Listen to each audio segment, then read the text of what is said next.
We may endure for a night, but joy comes in the morning. Very shortly, you will have very good infrastructure. And I'm sure by that time you forget the inconvenience. But again, we apologize for that inconvenience. We look at a couple of bridges and breakaway. First one, look at the Easington Bridge, and you have breakaway, and those I'm going to ask the ministry to move expeditiously to scope and price those stuff that can be addressed. The Llandewey Bridge, that one that is collapsing, there's a contract at the moment for $51 million, and that should start very shortly. I'm hoping to be back here, Mr. James, MP, to break ground, to commence the construction on that one. Mount Vernon is where we have that huge breakaway.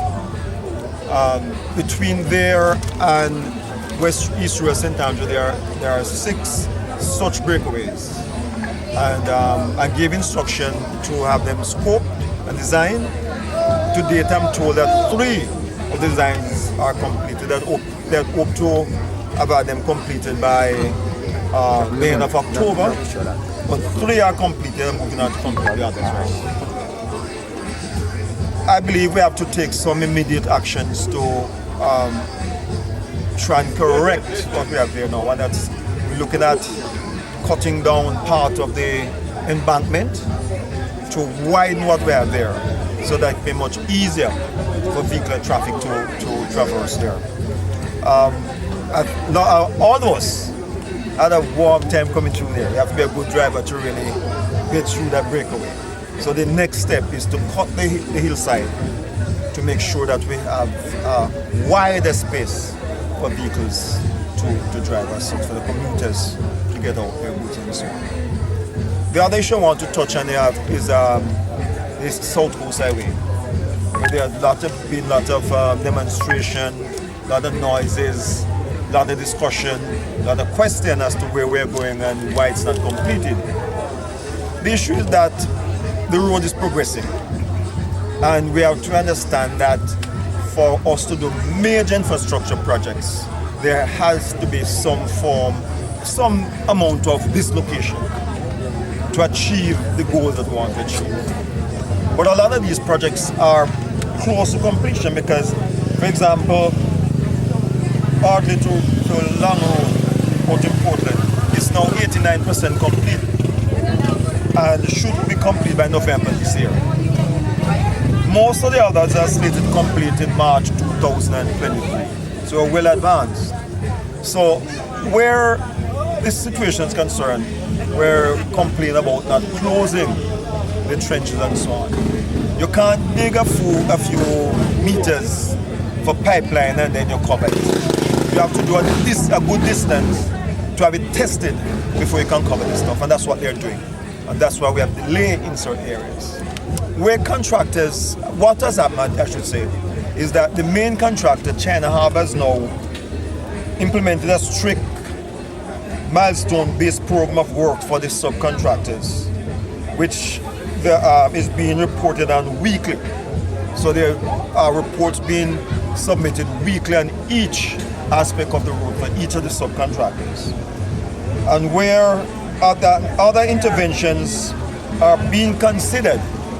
So the subcontractors have to complete a particular scope or amount of work that is set for them.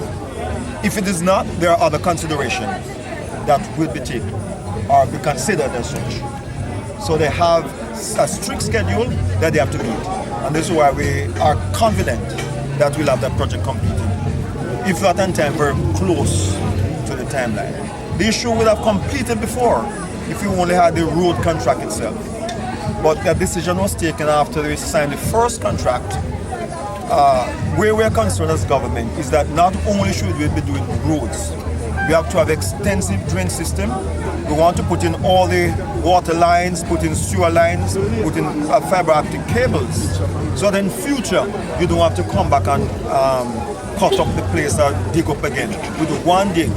So at the end of each project, we cap these pipelines if we're not putting them in use right away. So this is what is going on. We're putting all the infrastructure, all the facilities that are necessary for good and improve a modern community and situation. And this is opening St. Thomas for future investment. In the next months or few, when this is completed, it will be a different St. Thomas. There are a lot of investment that are slated now to move in the parish. So we just appeal to the people of St. Thomas, be patient with us. We are working with you and we're trying our best to complete the stuff and to get you to Hagley. So it's, when you say joy cometh in the morning, all right? So just hold on. You'll have joy very shortly.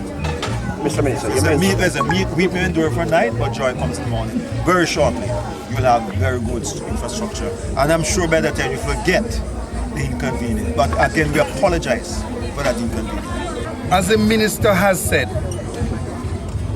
in his years of representing people, in his years of being a minister, and the time he has spent now in charge of the National Work Agency, this is the most comprehensive and massive tour of infrastructure he has ever done in any one day. And I'd only like to tell him and the team, thank you. Let me just indicate, individuals who are living from Yallos commuting every day into Kingston, as difficult as some of the road conditions still are, those individuals are seeing the dream. They are seeing it, they are feeling it, as you saw today when we parked outside of Grand Spend. We see the future. Let me indicate, the Minister and the National Work Agency toured today the most difficult terrain and areas in Jamaica. The Minister visited 22 districts served by 5 schools.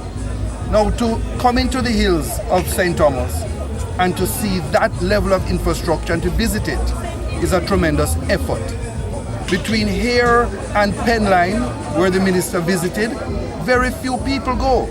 Only people who want to walk on a trail or who born and live here who know they can cross it. So I can say to him, what he has done, many ministers have refused to do in the past. And I say thank you again. Most have turned back right here and head to the river. What the minister has identified today are breakaways that are critical to connect us to our land, farmers to coffee. I will be speaking very, very soon to the Minister of Agriculture about our farmlands and our farm roads. But until we fix some of these major breakaways, some of them in East Rural across the river in St. Andrew, and some of them behind us, our farmers are not served and cannot serve their land. I want to close by saying, we started building a bridge here.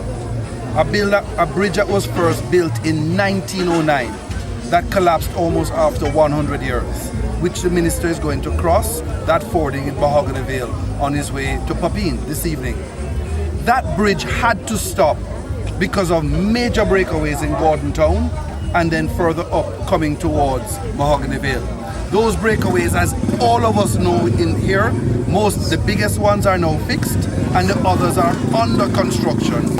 I can only say to the people of these regions, these hills, stretching from Ramble and Llandewey, where I am born and from, all the way to Penlyne. We have looked at the conditions.